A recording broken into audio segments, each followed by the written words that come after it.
Bonjour à tous, c'est Emmanuel, j'espère que vous allez bien et nous retrouvons dans une capsule autour des énergies, donc concernant la période actuelle. Donc nous avons déjà commencé, je vous laisse regarder les autres vidéos qui en parlent si vous ne l'avez pas fait. Et cette fois-ci, eh bien, je vais vous lire des messages que j'ai pu avoir canalisés.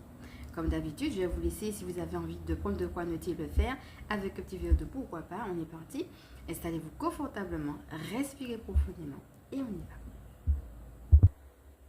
Ok, alors je vais commencer par un petit peu la période d'avant, parce que j'avais dit qu'il y avait un petit peu une période un petit peu avant, et puis vers le mois de mars, on rentre dans autre chose.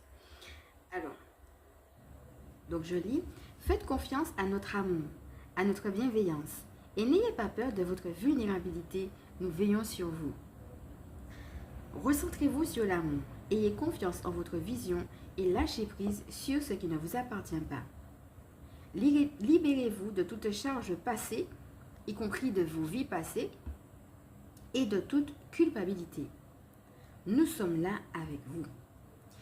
Et là, chose curieuse, les êtres, parce que d'habitude ce sont les anges, hein, mais ça peut être n'importe qui, hein, parce que regardez, on a eu l'occasion par exemple la dernière fois de parler de Bouddha ou bien de Marie, ce sont des maîtres ascensionnés, hein, ce ne sont pas des anges. Mais ça dépend. Et ici, il se présente à moi comme étant des gardiens. Alors, pour tout ce qui va être de l'ordre de la culpabilité, d'accord, se libérer de toute charge mentale, de toute culpabilité, de toute charge mentale liée à la culpabilité, je répète que l'ange qui va nous aider, ça va être l'ange Vassaria. Mais là, je demande un petit peu plus parce que le fait qu'il m'ait dit gardien, hein, il se présente, ceux qui m'ont dit ça, comme étant des gardiens. Et donc, voilà ce que je reçois.